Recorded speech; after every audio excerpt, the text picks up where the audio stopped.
What better way to close out a week than on a Friday the 13th with plague, era romance, killer spiders, and psychological evil? Welcome to the Final Cut, your daily pulse in horror. I'm Travis, and it's Friday, February 13th, 2026. Yep, Friday the 13th. We made it through another week of horror headlines, industry shakeups, and creature feature chaos. And today, we're ending things with animated romantic horror, evolved tarantulas, and a 90s inspired psychological nightmare. But first, let's dig in with the sponsors. Over at Grove, the Love is in the Scare Blu-ray and 4K deals are still live, but they end tomorrow, February 14th. Happy Valentine's Day for all of those who celebrate. If you're building that horror collection, this is your window. Valentine's Day doesn't have to be romantic. It can be scream-worthy.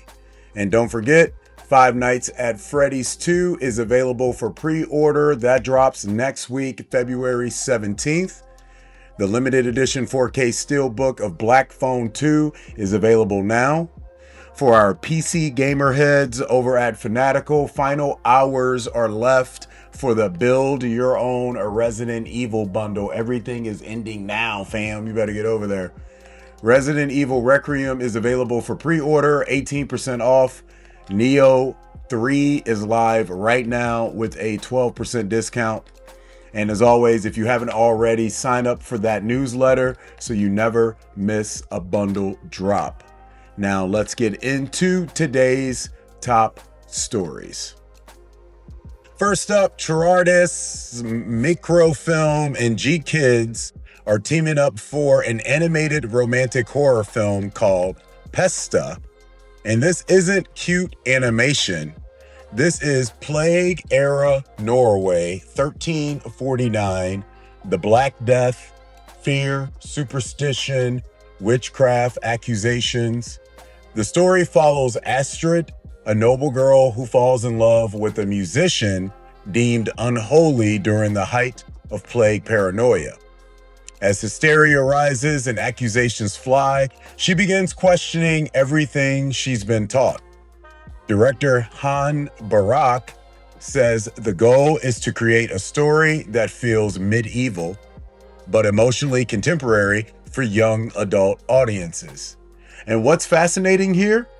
This isn't just horror, it's positioned at an intersection of art house, animation, and prestige genre. Think romance layered with dread, folklore layered with societal collapse. Tarantulas and G Kids don't attach themselves to lightweight projects. They've handled Oscar caliber animations before. And here's the key. They're drawing parallels between medieval plague fear and modern global crises.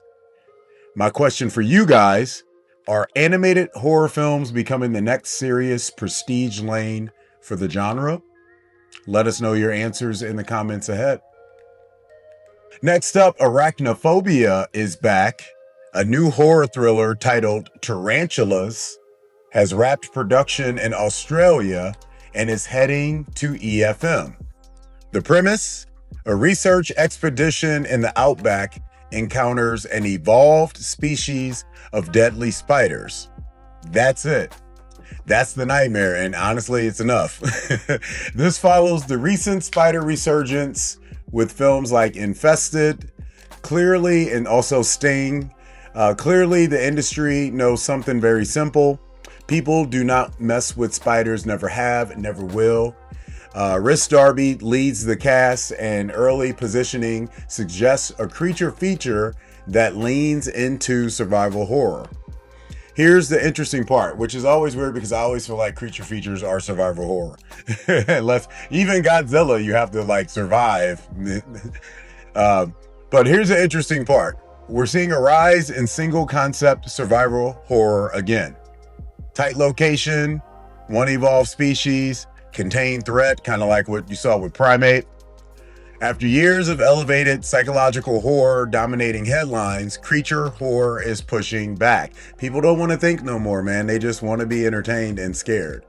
So, my question for you guys, would you rather survive a haunted house or an outback full of evolved tarantulas? Put me in the haunted house every day, all day. I will make friends with the ghosts. You ain't making friends with no tarantulas. Well, maybe you are. People have them as pets, so I don't know. But not me, fam. I'll take the house all day. Let me know your answers in the comments ahead. And speaking of psychological horror energy, Sacred Evil brings that 90s psychological horror energy. Archstone Entertainment for the last story has begun. EFM talks on Sacred Evil, starring Sean Patrick Flannery. The premise, a young woman plagued by horrific nightmares visits the town where her ancestors were executed, trying to uncover the source of her torment. It's usually the people in the church, I'm telling you. The filmmakers describe it as a love letters to the 1990s and early 2000s horror. That particular era, less jump scares, more psychological dread, more mystery-driven narrative tension. And here's something we've seen repeated in 2026 so far. Studios and indie banners are leaning into nostalgia without outright remakes. They're channeling the tone instead of rebooting the IP. My question for you guys is, do we want horror to evolve forward, or are we craving the feeling of the late 90s again? I don't think it matters what time period we're in with horror. Is the story good? Is the film entertaining? That's all that matters. All right. You let me know your guys' answers in the comments ahead because I love to hear them. Today's take, it is Friday the 13th. And what's wild is how balanced today's lineup is. We got animated prestige horror, creature feature survival, psychological throwback dread. This genre is stretching in every direction, and that's healthy. Horror doesn't survive by repeating itself. It survives by mutating, like tarantulas, or plague era paranoia, or generational trauma in a cursed town. That's why horror lasts. Now it's your turn though. Head over to Spotify, answer today's Spotify poll question. Which horror lane are you most excited about right now? Is it the prestige animated horror, creature feature, or psychological 90s style dread? Or possibly all of it. Give me everything. After you vote, DM us at HMUNCUT. Tell me why. I want to feature your takes on next week's show. If you guys got horror tips, trailers, indie finds, or festival buzz, send it our way. You might get shouted on the final cut.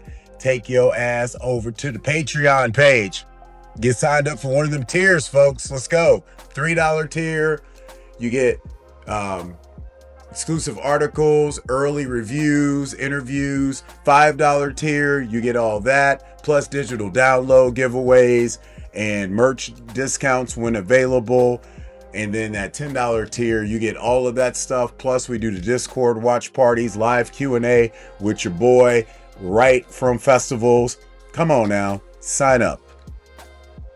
That wraps up this episode of The Final Cut, your daily post in horror for Friday the 13th.